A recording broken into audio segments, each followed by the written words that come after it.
Super Supportive by Sleyca. Chapter 181, Nightlight. The timer Alden had set through his interface went off, but he dismissed the flashing light with an irritated thought and went back to staring at the page in front of him. Focus yourself on calling the memory of light toward the symbol of the lantern, concentrating on the centermost point of the shape. Hold command of that point while returning your aria to the release pattern of your choice. Some may be able to allow the aria to fall for this spell, but having studied many casting, I deem it more effective to... His second timer sounded. It was his tablet playing a series of especially annoying chimes at high volume, and he'd put it all the way across the room, on top of the loft bed, so that he'd have to move to get it. Alden set down the One Tells art and stood from his learning cushion, hurrying over to make the racket stop. When he pulled himself up to the bed far enough to grab the tablet, he saw the note he'd stuck to the front. Earring off! I mean it! I really don't trust myself at all, do I? Once he turned off the alarm, he pulled the clay spiral free of his lobe and placed it carefully on the desk. With his mind mostly stuck on his book, instead of entirely lost, he could see the signs of the day he'd had all over the room. Dirty clothes from a workout at North of North this morning, a smoothie cup from breakfast, the plate he'd eaten his lunch on, his books. His learning cushion had been brought over from Matadero yesterday before his meeting with Jeffy. It was 3 o'clock in the afternoon, and Alden had done nothing but exercise, eat, and learn his new flashlight spell. A completely fantastic day. But he had a couple of errands to run, and he was expecting a delivery soon.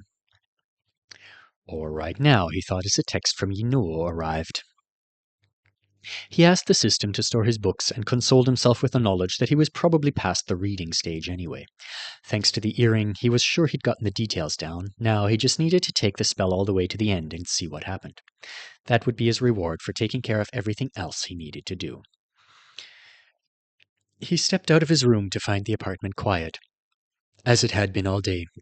Lexi was spending Sunday with his family. Haoyu had only been in and out a couple of times. The slow cooker was plugged in now, so something was going on there. Alden was afraid it might be all the Thanksgiving leftovers together concoction Haoyu had mentioned trying out the night before last. And Lute's door was shut. Alden assumed if his roommate had returned home, he would have said hi. How long is he going to stay gone? Occasional glances at the headlines made it look like Aulia was taking a beating, but there were also people who were very into her new persona. One besieged original avowed, dedicating her life to getting to the bottom of what had really happened and finding out who was out to get her and her beloved Anisidora.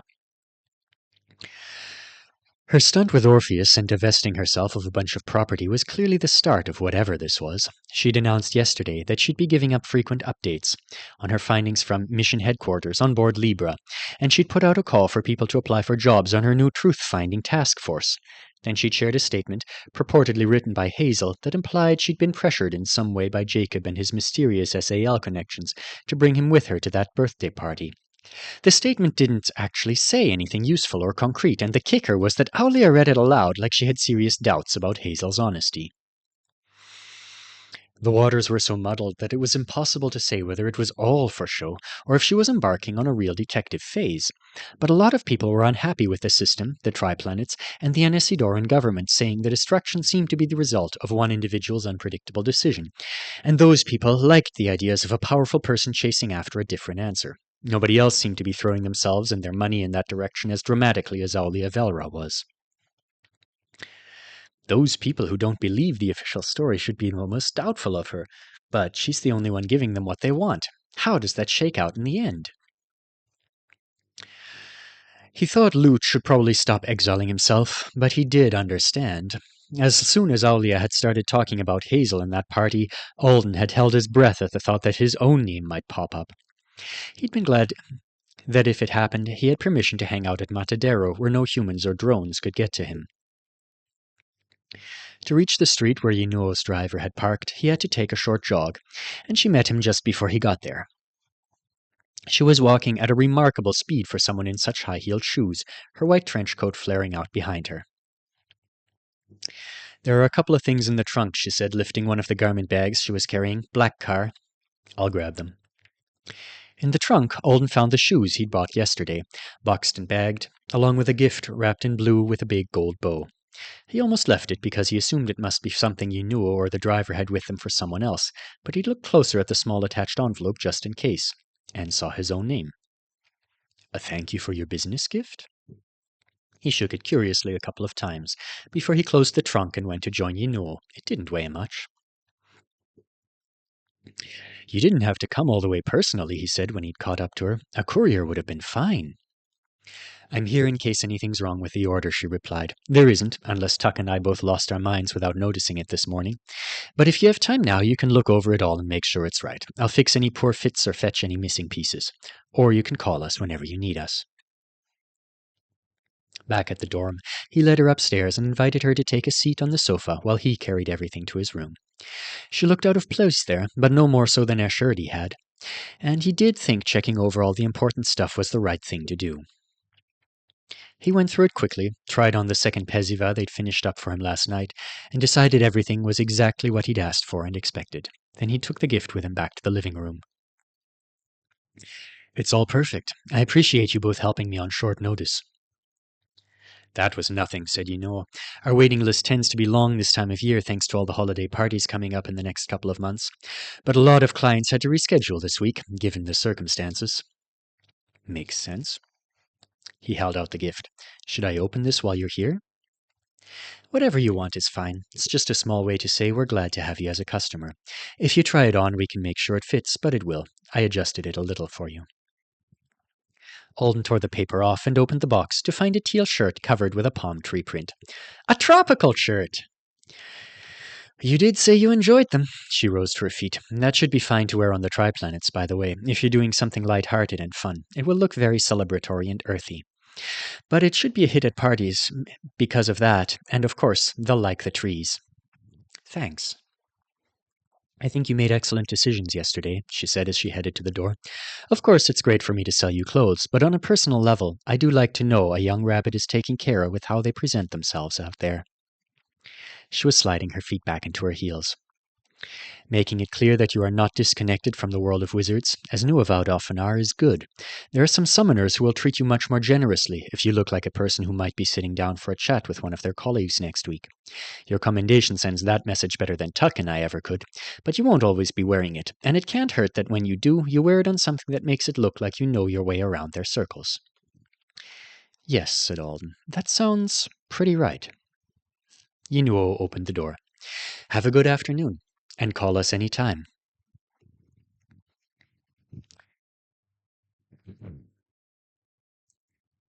How do I punish an A-rank speed brute who's already been punished once for underestimating my skill? Half an hour after the meeting with Yinnuo, Alden was pushing a cart down the aisles of the Right shop, restocking on cordage and rope for class while he had tried to figure out how to accomplish Max's request. Though it pained him to admit it, Winston probably wasn't stupid enough to self-decapitate again. At least not that easily. It would have to be a less obvious method to work. He's probably obsessively reviewing all of my gym footage to plan out how he's going to give me a healing or some shit like that too, so nothing I've done before will surprise him. One possibility was upgrading his toolbox. He could go for an uncommon material that Winston really wouldn't be able to see well enough to handle. Something much thinner than the fishing line, maybe with special properties. But he didn't want to. Beating Winston with a filament of enchanted spider silk or something would be pretty unfair unless the speedster was allowed to bring his own exotic weapon to the duel, and at that point they'd just be fighting to see who could buy the best toy. A cuff from behind him made him realize he'd zoned out. He apologized to the woman who wanted to get to the shelf he'd been blocking and moved out of her way. Winston has to get close to kill me, and he's fast, but he's not Finlay, or even Maddie. Maybe if I practice a little before we duel, I can actually be a threat to him with something fairly simple. Finishing up the cordage restock didn't take long. When he was done, he headed to the vending machine that sold temper spheres and bought 3 cartons, for experimental purposes, not for NPE. He wanted more practice pulling enchantments. Breaking the locking mechanism on the puzzle door at Apogee Artist Spaces could have been a lifesaver, but it had taken him precious seconds. He needed to get better at it, and he might as well take the practice to double duty. He would learn what every single enchantment on the temper sphere did, and he would try applying different combinations on them to other objects, hoping to discover something useful. Making a cat toy hard to see for a few seconds wasn't the best he could do, surely. Browsing the other vending machines for any cheap enchanted things he could break made him wish a tiny bit that he'd taken a couple of the rings from the cottage at the art house. But most of them were so much more useful here, serving their intended purpose as convenient spells for non-wizard guests. And knights who didn't want to cast their affixations. Alden would just pay for this part of his education himself.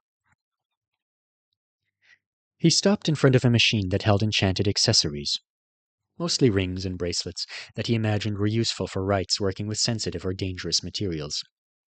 He knew they'd be wildly expensive before he even checked the prices, because the machine looked like it belonged in an amusement park instead of a professional environment.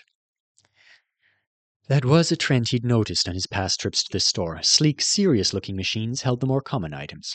But if he found one that had a sign that said Mr. Blingy on top, it was covered in flashing lights, then even the cheapest thing in it probably cost more than he'd spent on Yinuo and Tux services yesterday. Alden assumed Mr. Blingy did something both painful and humiliating to anyone who messed with him. He looked through the rings more out of curiosity than a desire to be in possession of any of their effects. None of them were made of the same translucent green material that the Nonagon and its ring were crafted from, and though a couple were dark silver, they didn't have the geometric patterns carved into them that Joe's did. Roden. He wished Yinuo hadn't drawn his attention to the idea of summoners treating a person differently because of their perceived connection, or lack thereof, to wizarding society. It was obvious, or it seemed obvious now, but it made him wonder again about Roden, and what the wizard had been thinking during the time they spent together in his office, and what Oln might have witnessed or misunderstood. It's over. I'm totally done with him now. Just let it die. His questions weren't ones he could unravel with the information he had, anyway. Back then, Roden claimed to have thought Alden was sent by his enemies as a trap, then to have decided he was a stroke of good fortune. He thought I must have some kind of wizard benefactor on Earth, one who told me what skill to pick without contracting me. A reckless one, without any proper discretion, or one so powerful they could just do whatever they wanted without fear of consequences. Someone interesting who liked Alden enough to talk to him, but not enough to really teach him, hire him for a long term, or monitor him. What did he think? Maybe that I was a way to connect with that powerful person? Or blackmail material he could use against them one day? Or a valuable thing that the powerful person had created and then abandoned on a whim, at just the perfect moment for Roden to pick it up? And he even offered to give me a long-term job himself, there at the end. In a year or so, he said, after he'd squirmed back into everyone's good graces. Wasn't he afraid of pissing off my mysterious benefactor? Guess he thought I really was on my own. Or maybe that he could manage any wizard out there if he had enough time to plan. He told himself again to let it go. In only the few days Alden had spent with him, in just the moments Alden had seen with him, Worley Roden had rubbed shoulders or bullied. It was kind of hard to tell which was which in some cases. Multiple important wizards, the parents of everyone he'd helped out of the Mishnan situation. All those people he'd been gifting potions to left and right at the party. Roden was a smart, talented, energetic doer of illegal things. Alden's chances of really understanding what the professor had once thought of him and planned for him, when the guy wouldn't even talk to him anymore, were lower than low. Brooding was stupid.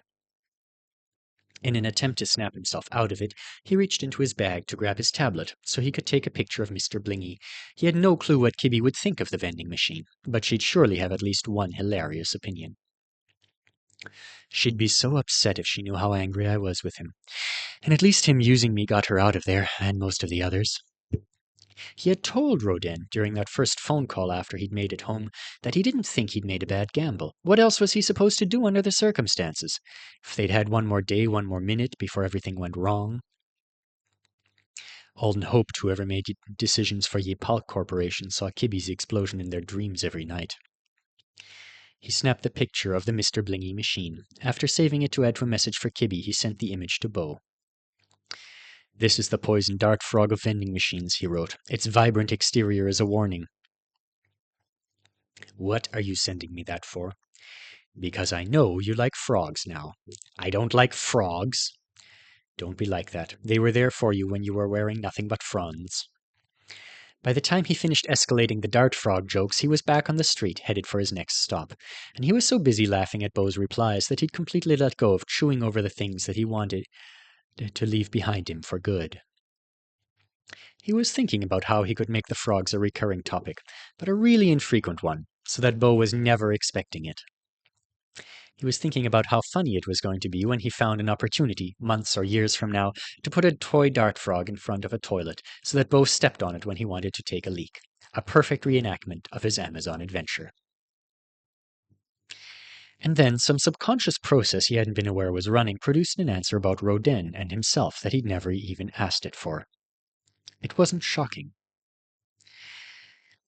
It was so clear that he knew it was true, and at the same time so unwanted that he tried his best to make up reasons it might not be. He walked for blocks until he reached a neighborhood he hadn't seen yet, and a place he'd only read about online. A tall egg-shaped building where you could learn about life shaping and agriculture. And pay a fee to enjoy a pick-your-own-produce experience. He bought the largest available basket from a man who spoke Mandarin and walked the winding interior paths, admiring the verdant trellises and the ballet of silent drones misting plants and moving containers. The place was busy, but so well designed and managed that he often found himself in an area that felt like it belonged to him, tucked away between towers of peppers or surrounded by logs covered in mushrooms. He spent a while selecting fruit in a long pergola corridor where frames held up a roof of kiwi, grape, and tomato vines. It was worth the price of admission for sure, but his thoughts were still twisting and turning, looking for a way to get away from the truth. I can't. It's too basic. To everyone else who knows what happened all this time, it must have been like blue skies and wet water and hot fire. I should have known. If I didn't know at first, I should have figured it out so fast.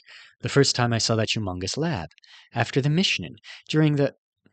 Something smacked into his leg. He took a startled step to the side and looked to see that he'd been joined under the tomato arbor by a little boy with dark hair and light-up shoes who was too short to reach the vegetables. Very focused, though. He swiped at the overhead vine with the basket he'd just accidentally whacked Alden with. When the swiping didn't work, the guy went for a jump and swipe move that had the potential to knock down tomatoes if he improved his execution. The Walden did not like the tomatoes' chances of remaining intact when their harvester was beating them with wicker and stomping around. "Do you want me to get some for you?" The kid gave him such a shocked look that Alden wondered if he'd somehow failed to notice he wasn't alone. He stopped jumping and unclipped a chunky panda head keychain from his belt loop, then stared at the small screen on the front. It took longer than it should have for Alden to figure it out, that it was a translation device. "I'm big enough to do it myself," the boy answered confidently. Alden nodded and ignored the jumping while he picked a couple more tomatoes. Some people, he thought as he headed back to campus with all his shopping and a full basket, are big enough to pick their own berries. Rodin might really be way over his head now, but back then he was tattooing the heirs of important families and smoking hookahs with their parents. He was laughing it up in golf carts. The lab they took from him was massive. He had like 50 assistants at one point, and a lot of them were geniuses. Even fallen from grace, he was still so damn talented that they let him torment students at the second most prestigious school on the Triplanets as punishment for his crimes. When he acted like I was his one and only way of helping his assistants, that was just a lie. He took a deep breath. Worley Rodin was big enough.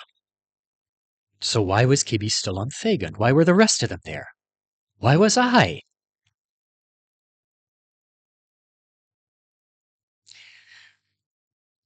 That night, despite his high expectations, casting the flashlight spell didn't go well.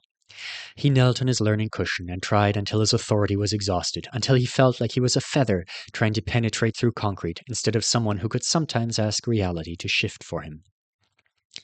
His hands and his authority had moved well. He thought maybe he'd misunderstood something about the calling the memory of light part, which was slightly different from anything he'd been asked to do in other spells. His focus was off, maybe. Or his memory of sunlight spilling through his bedroom window wasn't what the spell meant. Perhaps it was the turmoil of his thoughts this afternoon, still messing with him, despite his efforts to not let them. One of those, he hoped. There was always that worry in the back of his mind that a spell wouldn't happen for him because of his species. Calling the memory of light could be advice for someone whose brain worked differently. Unhappy and unsettled, he climbed to his feet and stripped off the silk pajama pants he'd been wearing while he practiced. He took them and the cushion over to the huge suitcase lying in front of the window, where its bulk was keeping the bottom of the blackout curtain pressed against the wall, and added them to everything else he'd carefully packed earlier. After he'd zipped it back up, he stared at a particularly large rip that Stuart had repaired with one of his silver patches. Tomorrow morning. First, a flight to Matadero, then a teleport to the art household, then a trip with Stuart to meet the healer.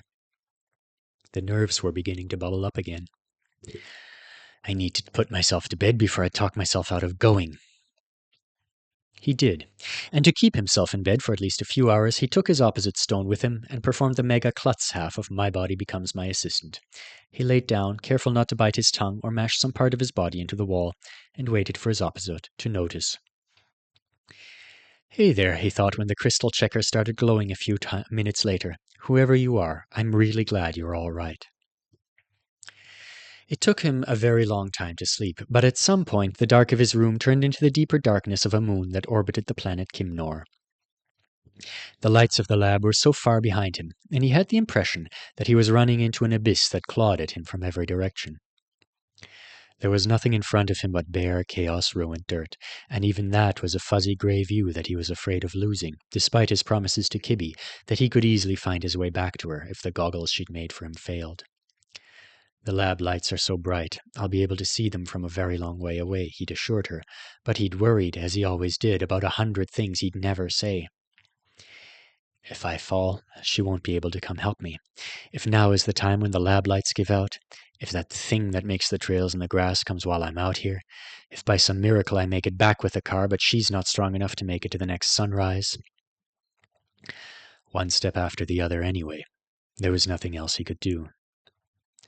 When he finally found the car, the pieces that had once been her father and Wiv E were so light in his hands, and so heavy in every other way. Kibby wanted the bodies of her family to be completely gone, and so they would be when Alden brought the car back. Nobody but him would ever know how many pieces there had been, or how he had tried to pull some of them free of the mutated grass that had vined its way through them, only for them to break apart. The way he'd wanted to hurry and be careful at the same time. The few heartbeats spent holding a portion of a small skull, wondering what the right way to treat it even was. He had driven toward the lab and left them back there with only the dark for their grave. That night was long past and far away, but it was somehow right next to him and all around him when he woke in his room at Selena North. One of his hands was cold and locked like a vice around the railing that was supposed to keep him from rolling off the loft bed. It had to be close to morning because when his feet hit the floor he didn't fall all over himself. The word chain had run its course. But his room was as black as his dream, and he stood there almost disoriented, Ariad sliding down over his hand to entangle itself with his fingers. He remembered how it had been coiled into the logogram for friend when she gave it to him, right after he made it back from the trip to get the car. This is your present for returning safely. You will use it your whole entire life and be the best avowed.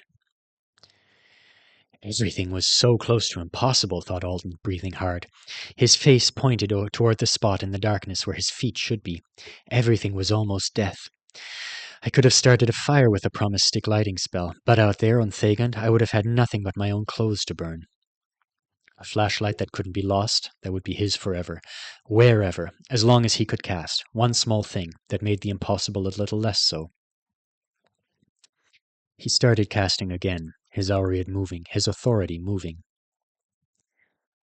To be a wizard is to move through reality, with a true awareness of your own freedom. The theoretical pinnacle of wizardry is dominion, over the self, over the universe. He didn't try to call the memory of light toward the symbol of the lantern, because there was a slightly different thought, more deeply felt in that moment, a shift in desire and perspective. I don't want to call the light right now, he thought, lifting the Aureate as if it were about to shoot a square of force at an enemy. I just want the darkness to fuck off! He held that idea in his head, dropped the strands that transformed the lantern symbol into a spell release shape, and claimed his dominion over the one small matter.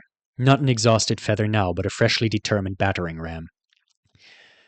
The room lit up. It was less flashlight and more flash, one so bright that Alden actually saw almost nothing but the whiteness before his authority was spent, and he was in the dark again.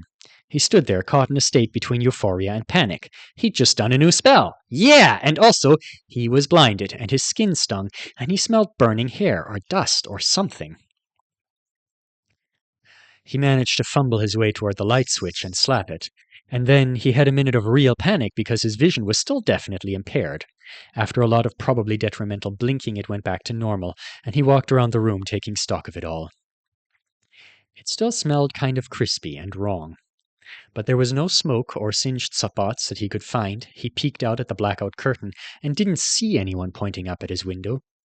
He listened and didn't hear Hao-Yu banging around like he'd been woken up. He seemed to have gotten away with it better than Soren had. Okay, that was one way to do the spell. Not the best way, but I made magic. I called light to fuck up the darkness. That means I can call it in a more controlled way, too. He dug his toes into the rug and smiled.